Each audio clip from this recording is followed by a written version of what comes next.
बिस्मिल्लाहिर्रहमानिर्रहीम। अस्सलाम वालेकुम। प्यारे दोस्तों, आज हम आपको एक ऐसे इबरतनाक वाक़या सुनाएंगे जिसे सुनकर आप ज़रूर सबक हासिल करेंगे। गरीब माँ बाप की एकलौती बिगड़ी हुई बेटी जो कि हर वक्त गाने सुनने की शौकीन थी, उसे अल्लाह पाक ने कैसे इबरत का निशाना बनाया। आइए देखते हैं यह सबक आमोज वाक़या।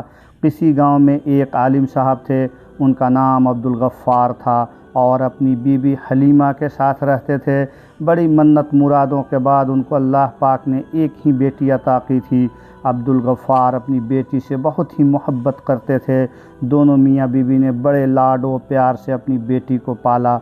उनकी बेटी का नाम जुलेखा था, जो कि बचपन से ही बहुत खूबसूरत थी। जब भी वह मीठी मीठी बातें करती तो वह दोनों मियाँ बीवी अपनी बेटी की इन मीठी मीठी बातों से बड़ा खुश होते। वक्त गुजरता गया, बेटी थोड़ी बड़ी हो गई। एक दिन अब्दुल गफ़्फ़ार जब नमाज़ पढ़कर घर वापस आए तो क्या देखते हैं कि उनकी बेटी ने बहुत सारा मेकअप किया हुआ है। तो अब्दुल गफ़्फ़ार को इस बात पर बहुत गुस्सा आया और उन्होंने अपनी बीवी को कहा, ऐ अल्लाह की बंदी, समझाओ अपनी बेटी को, यह क्या उसने हरकतें शुरू कर दी। इकलौती बेटी होने का यह मतलब नहीं कि यह इस तरह की गंदी हरकतें करे। तुम उसे पर्दे की नसीहत करो, यह पर्दा किया करे, न कि यह फ़ैशन करके बाहर घूमे। आलिम साहब की बीवी को इस बात का बहुत गुस्सा आया कि उसने अपनी लाडली बेटी को डांट दिया। उसने शौहर को तो कुछ न बोला, लेकिन बेटी का हाथ पकड़कर नाक फुलाए हुए अंदर चली गई। अब्दुल गफ़्फ़ार कहने लगे, देख लेना, एक दिन तुम ज़रूर पछताओगी। अगले दिन अब्दुल गफ़्फ़ार काम के सिलसिले में सऊदी अरब चले गए। जाते वक्त अब्दुल गफ़्फ़ार अपनी बेटी का माथा चूमने लगे और कहने लगे, बेटी हमेशा खुश रहो, बस कुछ अरसे की बात है, फिर मैं घर वापस तेरे पास लौट आऊँगा। बस तुम माँ बेटी अपना ख्याल रखना। ऐसे ही वक्त गुजरता गया।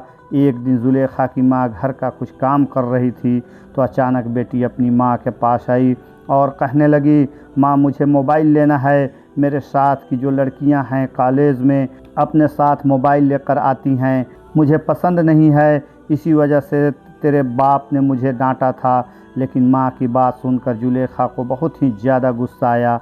अपनी माँ को बोली, माँ मुझे नहीं पता, न तो मैं कुछ खाऊंगी, न पीऊंगी, न कोई घर का काम करूंगी और न ही कॉलेज जाऊंगी। चाहे जो मर्जी कर लो, जब तक आप मुझे मोबाइल नहीं लेकर दोगी मैं कोई काम नहीं करूंगी। मुझे हर हाल में मोबाइल लेना है। इतना कहकर वह रोने लगी। उसकी माँ को उस पर बड़ा तरस आया, क्योंकि उनकी कोई और औलाद जो न थी, उनकी यह एक ही तो बेटी थी। फिर जुलेखा की माँ उसके पास आई और बोली, बेटा अल्लाह का वास्ता खाना खा लो, तुम्हारी तबीयत ख़राब हो जाएगी।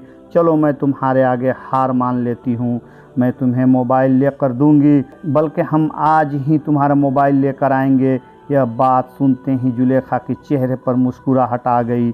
इसके बाद दोनों माँ बेटी बाज़ार चली गई और जुलेखा की माँ ने उसे नया मोबाइल ख़रीद दिया। अब तो जुलेखा बहुत ही ज़्यादा खुश थी, क्योंकि उसकी इतनी बड़ी ख्वाहिश जो पूरी हो गई थी, जो कि नामुमकिन थी। उसका बाप तो उसे कभी भी मोबाइल न लेकर देता, लेकिन उसकी माँ उसकी जिद के आगे हार गई थी। और अब आगे क्या होने वाला था यह आप लोग ज़रूर सुन के जाइएगा। जुलेखा ने जब घर आकर मोबाइल को डब्बे से निकाला तो उसकी माँ खुशी खुशी पास बैठकर बोली, बेटा यह मुझे भी दिखाओ किस तरह का काम करता है। तो जुलेखा की तो फ़ौरन ही तेवर बदल गई। कहने लगी, माँ जा काम कर, तुझे क्या पता मोबाइल क्या होता है और कैसे चलता है, तू कौन सा पढ़ी लिखी है, तू तो है ही जाहिल। माँ को गुस्सा तो आया, लेकिन बेटी की खातिर माँ ने सब नज़रअंदाज कर दिया। फिर वक्त यूं ही गुजरता गया। वह लड़की दिन पर दिन बिगड़ती गई, मोबाइल में हर वक्त घुसी रहती, माँ का कहना न मानती, न कोई घर का काम करती और न ही नमाज अदा करती। और जब माँ नमाज पढ़ने लगती तो उस लड़की को इस बात की कोई फ़िक्र न होती, बस वह मोबाइल में गाने चलाकर सुकून से सुनती रहती। जब उसकी माँ का नमाज से जहन उल्टा होता तो वह बेटी से बोलती, बेटी इसकी आवाज़ कम कर लो, मैं नमाज पढ़ रही हूँ तो ध्यान भटकता है। आगे से बेटी जवाब देती है, माँ तू नमाज कब पढ़ रही है, तेरे कान तो मेरे मोबाइल की तरफ लगे रहते हैं। माँ फिर भी सब्र की घूंट पी गई। अब उसको अपनी बेटी की फ़िक्र सताने लगी कि यह बेटी क्या कर रही है, जुलेखा की माँ एक दिन फिर बेटी को समझाने बैठ गई कि बेटी, खुदा का खौफ करो, इतना मोबाइल न चलाया करो, तुम्हारी आंखें ख़राब हो जाएंगी, तुम बीमार पड़ जाओगी। बेटी, मुझे तुम्हारी बहुत फ़िक्र होती है, कुछ घर का काम भी कर लिया करो। लेकिन जुलेखा को मोबाइल से फुर्सत ही कहाँ मिलती थी। उसने अपनी माँ को इतनी बात सुनने पर धक्का दिया और कमरे से बाहर फेंक दिया और कहने लगी कि मुझे डिस्टर्ब करने क्यों बार बार आ जाती हो। जब लाइट ऑफ हो जाएगी मोबाइल चार्जिंग पर लगाकर घर का काम कर लूँगी। उस वक्त जुलेखा की माँ को एहसास हुआ कि उसने कितनी बड़ी गलती कर दी और अब तो यह लड़की मेरे हाथ से निकल चुकी है। पहले तो जुलेखा मोबाइल पर गाने ही सुनती थी, लेकिन अब तो उसने हद ही पार कर दी। वह जिस कॉलेज में पढ़ती थी उस कॉलेज में उसके साथ एक लड़का पढ़ता था जिसके साथ जुलेखा की दोस्ती हो गई और दिन रात उसके साथ कॉल में लगी रहती और जुलेखा अपना दिल उस लड़के को दे बैठी थी। वह लड़का उसे हर तरह की हरकत पर मजबूर कर रहा था और जुलेखा हर बात उसकी मानती जा रही थी। तब तो उसे अपनी माँ बिल्कुल भी अच्छी नहीं लगती थी। वह अपनी माँ को बर्दाश्त ही नहीं कर पा रही थी। बस हर वक्त यह दुआ करती कोई ऐसा दिन आ जाए और मेरी माँ कहीं गायब हो जाए, घर से बाहर ही चली जाए और मैं उस लड़के से जी भर के बात करूं। ऐसे ही जब वह उस लड़के को अपनी तस्वीरें भेज रही थी तो जुलेखा की माँ ने उसे देख लिया तो उसने जुलेखा के मुंह पर एक थप्पड़ मारा और बोली, क्या मैंने इसीलिए तुझे मोबाइल लेकर दिया था। जुलेखा को इतनी बात सुनकर बड़ा गुस्सा आया। उसने अपनी माँ को एक झटके से ज़मीन पर फेंका और मारने लगी और साथ साथ यह कह रही थी, तुम्हारी हिम्मत कैसी हुई मुझे थप्पड़ मारने की। मेरी अपनी ज़िंदगी है, मैं उसे अपनी मर्ज़ी से जीऊँगी और एक तू है कि मुझे जीने का कोई हक़ नहीं देती। न कहीं तू मरती है न मेरी जान छोड़ती है। अब तो नाफरमानी की सब हदें पार कर चुकी थी। वो अपनी माँ को बुरी तरह मार रही थी।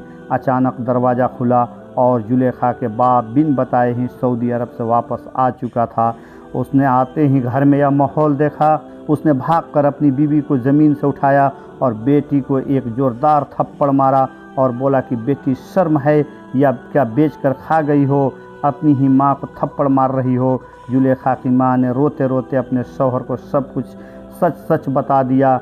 मैंने ही इस जलील को मोबाइल लेकर दिया जिसकी वजह से ये लड़की बिल्कुल बर्बाद हो चुकी है। अब्दुल गफ्फार कहने लगे, अब क्यों पछता रही हो, यह सारा तुम्हारी ढील का ही नतीजा है। अभी वह दोनों मियाँ बीवी इसी तरह बातें ही कर रहे थे कि बेटी पांव पटकती हुई अपने कमरे में चली गई और जाते ही उसी लड़के को कॉल कर दी। उस लड़के ने आगे से जुलेखा को तसल्ली दी और माँ बाप के ख़िलाफ़ और भड़काने लगा, यह तुम्हारे कैसे माँ बाप हैं, तुझ पर तो जुल्म करते हैं, तुझे भी तो जीने का हक़ है। तू अगर मुझसे बात करती है तो क्या गुनाह करती है। जुलेखा कॉल पर रोती जा रही थी। उस लड़के ने जुलेखा से कहा, तुम्हारा बाप जो कुछ भी कमा कर लाया है, तुम ऐसा करो, सब कुछ समेटो और मेरे पास आ जाओ, हम भागकर शादी कर लेंगे। जुलेखा ने घर में माँ का जितना भी जेवर और बाप का जितना भी पैसा पड़ा था वह उठाई और लेकर रात को चुपके से भाग गई। वह लड़का जुलेखा का इंतज़ार कर रहा था। जब उसने जुलेखा को आते देखा तो जल्दी से जुलेखा का सारा सामान पकड़ा और कहने लगा, तुम इधर ही रुको, मैं गाड़ी का इंतज़ाम करके आता हूँ। फिर जुलेखा पूरी रात उस लड़के का इंतज़ार करती रही लेकिन वह न आया। जुलेखा को वहाँ पर एक बुज़ुर्ग आते दिखाई दिए। उस बुज़ुर्ग ने पूछा, बेटी क्या बात है, तुम अकेली क्यों बैठी हो और रो क्यों रही हो। जुलेखा ने रोते हुए उस बुज़ुर्ग को अपना सारा वाक़या सुनाया। उस बुज़ुर्ग ने जुलेखा को समझाया और बोला, बेटी अभी भी कुछ नहीं बिगड़ा, फजर से पहले का टाइम है, फजर से पहले पहले तुम ऐसा करो, चुपके से घर लौट जाओ, तुम्हारे माँ बाप को कुछ पता भी नहीं चलेगा और उनकी इज्जत बच जाएगी। जुलेखा ने बिल्कुल ऐसा ही किया और चुपके से अपने घर वापस आ गई। देखा तो उसके माँ बाप अभी भी सो रहे थे। वह अभी चुपके से आकर लेट गई। जब सुबह हुई माँ ने घर में देखा तो न कोई पैसा था और न उसका कोई जेवर था। वह रोने पीटने लगी लेकिन जुलेखा के दिल में फिर भी ज़रा सा रहम न आया कि मैं अपनी गलती का तकल्लुफ़ करूं और सब कुछ सच सच बता दूं। उसकी हरकतें वैसी की वैसी ही रही। फिर एक दिन ऐसे ही जुलेखा को उसी लड़के का फ़ोन आया और कहने लगा, जुलेखा मुझे कुछ पैसों की ज़रूरत है, तुम मुझे कुछ पैसे भेजो। वरना मैं तुम्हारी भेजी हुई तस्वीर लोगों को दिखा दूंगा और तेरे बाप को भी दिखा दूंगा। तेरे बाप की 1 टके की इज्जत न रहेगी। अगर तुम्हें अपनी इज्जत प्यारी है तो मुझे रकम भेज दो। लेकिन जुलेखा तो अपने बाप का सारा पैसा पहले ही बर्बाद कर चुकी थी। उसके पास अब पैसा देने के लिए नहीं बचा था। फिर उस लड़के ने भी बेगैरती की तमाम हदें पार कर दी और उस जुलेखा की सारी तस्वीर उसके रिश्तेदारों और अपने दोस्तों में शेयर कर दी। जब जुलेखा के बाप को बेटी की यह नंगी तस्वीरें देखने को मिली और लोगों ने तरह तरह की बातें की तो उसका बाप यह सब बर्दाश्त न कर सका और सदमे में वहीं दम तोड़ गया। लेकिन जुलेखा को पता नहीं फिर भी किस मिट्टी की बनी हुई थी। बजाय गम मनाने के या तौबा करने की, अपनी हरकतों से बिल्कुल भी बाज न आई। अब तो वह जुलेखा कलब जाना शुरू हो गई और अब उसकी माँ बेचारी बेटी को बड़ा समझा रही थी, लेकिन बेटी तो बिल्कुल बिगड़ चुकी थी। अब जुलेखा ने रात को भी लेट से आना शुरू कर दिया, क्योंकि बाप का साया उसके सर पे नहीं रहा था जिसने उसे डांटना था। इसलिए और आज़ादी से फिरने लगी और उस लड़की को घर की कोई फिक्र नहीं थी। घर में मेरी माँ किस तरह से गुजर बसर कर रही है, किस तरह मेरी खाना पीना पूरी कर रही है और किस तरह घर का किराया दे रही है, उस लड़की को हर वक्त अपनी ही पड़ी रहती थी। अब तो वह अक्सर ही अपनी माँ को बिल्कुल नज़रअंदाज करने लग गई थी। उसने अपनी तालीम बस कॉलेज तक ही हासिल की। इसके बाद अपने तालीम के सिलसिले को जारी न रख सकी। उसे कुछ रहम आया और अपनी माँ का हाथ बटाने के लिए एक जगह नौकरी करने लगी। माँ इस बात पर तो बहुत खुश थी कि उसकी बेटी अपने घर के खर्चे चलाने के लिए पैसे कमा कर ला रही है और उसका फ़िक्र भी कम हो गया। लेकिन वह इस बात पर बहुत ज़्यादा परेशान थी कि 19 साल की लड़की अक्सर रात तक बाहर रहती थी। उसका मोबाइल फ़ोन भी बंद होता और अपनी माँ को यह बहाना करती। एक काम की ज़्यादती की वजह से वह अपना मोबाइल बंद कर देती है। जुलेखा की माँ को उसके इस झूठ से तसल्ली नहीं हुई।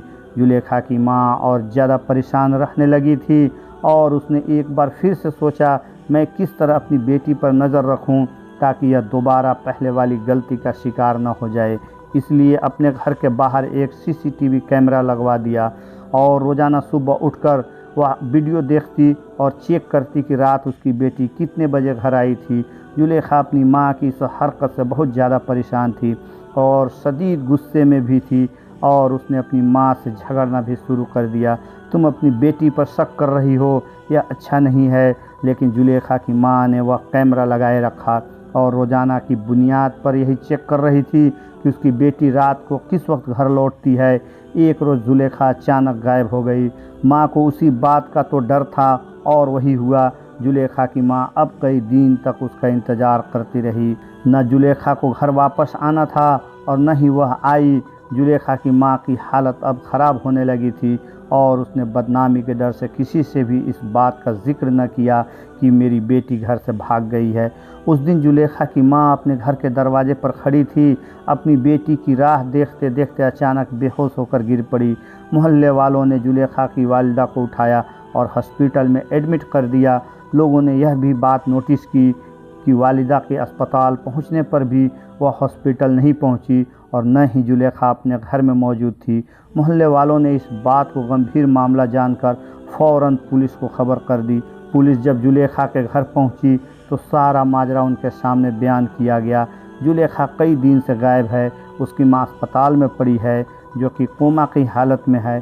पुलिस ने कार्रवाई करते हुए घर की तलाशी ली और उसी घर की तलाशी के दौरान दरवाजे पर लगा हुआ कैमरा भी देखा और उसकी सारी रिकॉर्डिंग भी देखी और उस कैमरे की सारी वीडियो रिकॉर्डिंग अपनी मोबाइल में ले ली। तो उस कैमरे की वीडियो का बतौर जायज़ा लिया गया, लेकिन कुछ नहीं पता चला। जब पुलिस की टीम जंगल की तरफ गई तो जुलेखा को झाड़ी में बेहोश पड़ी हुई थी।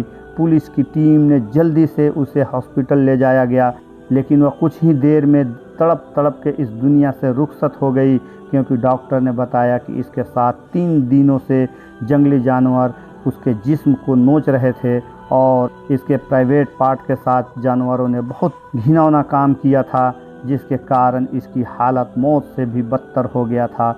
और उसकी माँ अभी भी कोमे में थी, वह बेहोश थी। उसकी माँ को पता भी नहीं था कि उसकी नाफरमान औलाद इस दुनिया से रुखसत हो चुकी है।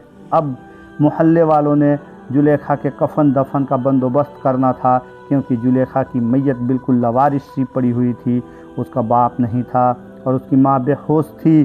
तो अब अहले मोहल्ले की यह जिम्मेदारी बनती थी कि वह उसको कफन दफन का इंतज़ाम करें। मोहल्ले की औरतों ने जुलेखा को गुस्ल दिया, तो उसी वक्त गुस्ल देते ही जुलेखा के जिस्म से अजीब बदबू उठने लगी। गुस्ल देने वाली औरतें तौबा तौबा करते हुए गुस्ल दे रही थी। जब वहाँ से बाहर निकली और बाहर खड़े मर्दों से कहा, मैयत में से इतनी बदबू आ रही है, आप लोग ऐसा करो, बग़ैर गुस्ल के ही इसको दफन कर दो, क्योंकि कोई भी इंसान इस बदबू में खड़ा नहीं हो सकता।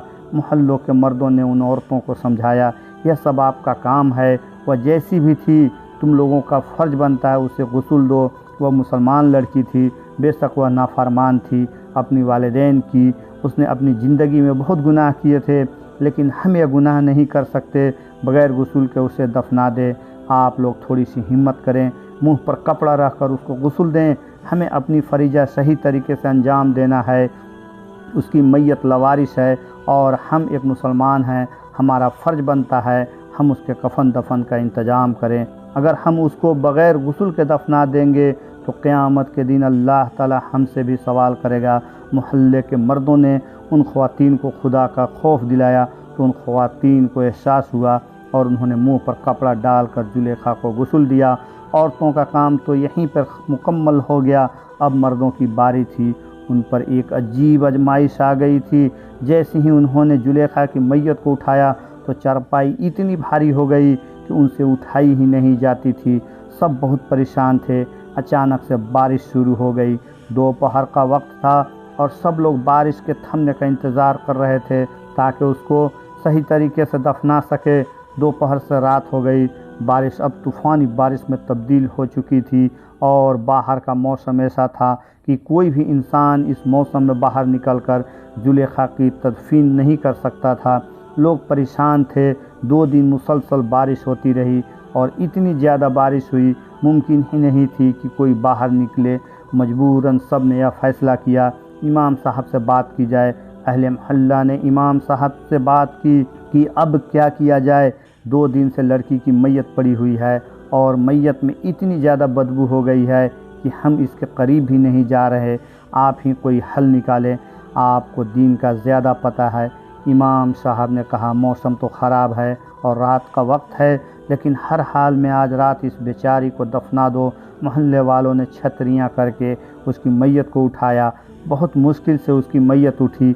जैसे ही कब्रिस्तान पहुँचे तो बारिश तेज़ बरस रही थी और जो जुलेखा की कब्र थी पूरी की पूरी पानी से भर चुकी थी। वह लोग परेशान हो गए और दोबारा से गोरखे ने दूसरी जगह कब्र खोदने शुरू की, लेकिन वह कब्र भी बारिश की वजह से पानी भर जाती। वह लोग आधी रात तक इसी कश्मकश में रहे। आज किसी भी हाल में जुलेखा की मैयत को दफनाना है, वरना उसकी मैयत से बीमारी फैलने का ख़तरा था। इतने में वहीं पर एक शख्स आया और उसने कहा कि एक बात कहूँ, बुरा न मानना, लेकिन मैंने एक ख्वाब देखा है कि जुलेखा को हम उसके मोबाइल और उसके साउंड सिस्टम के साथ दफना रहे हैं, तभी उससे कब्र में जगह मिल रही है। जब उस शख्स ने अपना यह ख्वाब सबको बताया तो सब परेशान हो गए कि आखिर कैसे जुलेखा को इन सब चीज़ों के साथ दफनाया जाए। लेकिन उस शख्स ने कहा कि उसको सिर्फ़ सच्चे ख्वाब आते हैं और हकीकत भी यही थी। वह अल्लाह का बहुत ही नेक बंदा था। लोगों ने सोचा कि हम उस अल्लाह के बंदे की बात पर अमल करके देखते हैं, क्या पता उसको ज़मीन में जगह मिल जाए। लोग उसके घर से उसका मोबाइल और उसका साउंड सिस्टम उठा कर लाए और जुलेखा की मैयत के ऊपर रख दी। फिर एक और जगह उसकी कब्र खोदी गई। अब पानी थोड़ा कम हो चुका था, बारिश थम चुकी थी और बड़ी मुश्किल से जुलेखा को जगह मिली। जुलेखा को कब्र के अंदर रखा गया और कब्र में ही उसका मोबाइल और उसका साउंड सिस्टम भी रखा गया। सबको बहुत अजीब लग रहा था, लेकिन सबको लग रहा था यह उसकी इबरत का वक्त है। जिन चीज़ों से उसने ज़िंदगी में मोहब्बत की और उन चीज़ों की वजह से उसने वालिदैन की नाफरमानी भी की, उनको तकलीफ़ दी, तो यह चीज़ें वह दुनिया में छोड़कर नहीं जा सकती। उसे उन्हीं चीज़ों के साथ कब्र में दफना दिया जाए ताकि उसको एहसास हो उसने दुनिया में क्या कमाया और क्या नहीं। फिर अचानक ही एक शख्स की चीख बुलंद हुई। उसने कहा, देखो इस लड़की की ज़ुबान बाहर आ गई है और उसके कानों से कीड़े निकलने लगे हैं। यह मंजर इस कदर खौफनाक था, वहाँ पर तमाम मौजूद लोग चीखने लगे, चिल्लाने लगे। उन्होंने कहा, इसको तो मिट्टी डालने से पहले ही इस पर अजाब नाजिल हो चुका है, जल्दी करके इस पर मिट्टी डाल दो और यहाँ से भाग चलो, ऐसा न हो कि इसका अजाब हम सबको लपेट में ले ले। अहले मोहल्ला ने उसकी कब्र पर मिट्टी डाल दी और फ़ौरन से वहाँ से भाग निकले। औरतें तौबा इस्तग़फ़ार पढ़ने लगी। इमाम साहब से जब इस बात का ज़िक्र किया तो इमाम साहब ने जुलेखा की मग़फ़िरत के लिए कुरान ख़ानी रखवाया और सब ने 3 दिन तक जुलेखा की मग़फ़िरत के लिए दुआ की। इतने में उसकी माँ को होश आया तो उसने सारी हकीकत बता दी। उसकी माँ रोने लगी और सब ने उसकी माँ से कहा, तुम अपनी बेटी को माफ़ कर दो तो अल्लाह भी उसे माफ़ कर देगा, वह बहुत अजाब में है। जुलेखा की माँ बहुत रोने लगी और उसने अल्लाह के हुजूर सजदे करके अल्लाह से अपनी बेटी के लिए मग़फ़िरत तलब की और कहने लगी, ऐ अल्लाह रब्बुल इज़्ज़त, वह मेरी नाफरमान बेटी थी, ऐ पाक परवरदिगार तो उसकी मग़फ़िरत फरमा, क्योंकि मुझ में ही तो कमी थी, मेरे से उसकी तरबियत करने में कमी हो गई थी। मैंने उसको इतना लाड प्यार दिया और उसकी यह ज़िंदगी मेरे लाड प्यार का नतीजा ही था जो बुरी गुजरी। जब उसकी माँ ने उसको माफ़ कर दिया तो फिर इमाम साहब ने कहा, तुम लोग जुलेखा की कब्र खुदाई करो और वहाँ साउंड सिस्टम और मोबाइल वहाँ से निकाल दो। यह सही तरीका नहीं है, इस तरह मैयत को नहीं दफनाना चाहिए था। तुम लोगों को पहले मुझसे यह बात पूछ लेनी चाहिए थी। इमाम साहब के कहने पर मोहल्ला वाले ने दोबारा कब्रिस्तान गए। अब धूप निकल चुकी थी और कब्रिस्तान की ज़मीन सूख गई थी। उन्होंने कब्र कुसाई शुरू कर दी और देखा तो कब्र ठीक ठाक थी और उन्होंने कब्र में मौजूद मोबाइल और साउंड सिस्टम बाहर निकाला और अल्लाह के हुजूर तौबा किया। कब्र में जुलेखा के साथ उन लोगों को यह सब चीज़ें नहीं दफनानी चाहिए थी। फिर अचानक से एक शख्स की नज़र जुलेखा के चेहरे पर पड़ी तो उन्होंने देखा कि उसके चेहरे से अजाब हट चुका है, उसकी ज़ुबान भी सही है, उसका चेहरा रोशन है और लोगों ने महसूस किया कि उसकी कब्र से अब खुशबू भी आ रही थी। वापस आकर उन्होंने इमाम साहब से यह माजरा बयान किया तो इमाम साहब ने कहा, यह उसकी माँ की दुआ थी जो कबूल हो गई, क्योंकि माँ की दुआ को जन्नत की हवा इसलिए कहा जाता है, जब वह औलाद को लग जाए जन्नत की हवा की तरह ही लगती है। और जुलेखा को उसकी माँ की दुआ लग चुकी थी। अहले मोहल्ला ने फिर से कुरान ख़वानी की और जुलेखा की मग़फ़िरत के लिए दुआ की और सब ने अल्लाह से माफ़ी मांगी कि उन्हें कब्र में मोबाइल और साउंड सिस्टम नहीं डालना चाहिए था। अहले मोहल्ला को एहसास हो गया था कि उन्होंने यह काम करके बहुत बड़ा गुनाह कर दिया, कब्र की और मैयत की बेहुरमती की, इसलिए उन्होंने अल्लाह से माफ़ी मांगी। कुछ दिन बाद जुलेखा की माँ को एक ख्वाब आया जिसमें जुलेखा बहुत खुश थी और अपनी माँ से कह रही थी, माँ, मैंने तुम्हारी और अब्बा की सारी ज़िंदगी नाफरमानी की, तुम लोग को बहुत तकलीफ़ दी जिसकी मुझे बहुत बड़ी सज़ा मिल रही है, लेकिन जैसे ही तुमने मेरे लिए दुआ शुरू की तो अल्लाह ने मुझसे अजाब हटा दिया। बेशक वालिदैन का दर्जा बहुत बुलंद है, काश मैं आप लोगों की नाफरमानी ना करती और आप लोगों की फर्माबरदार होती तो यह जो अजाब मुझे मिला था वह भी ना मिलता।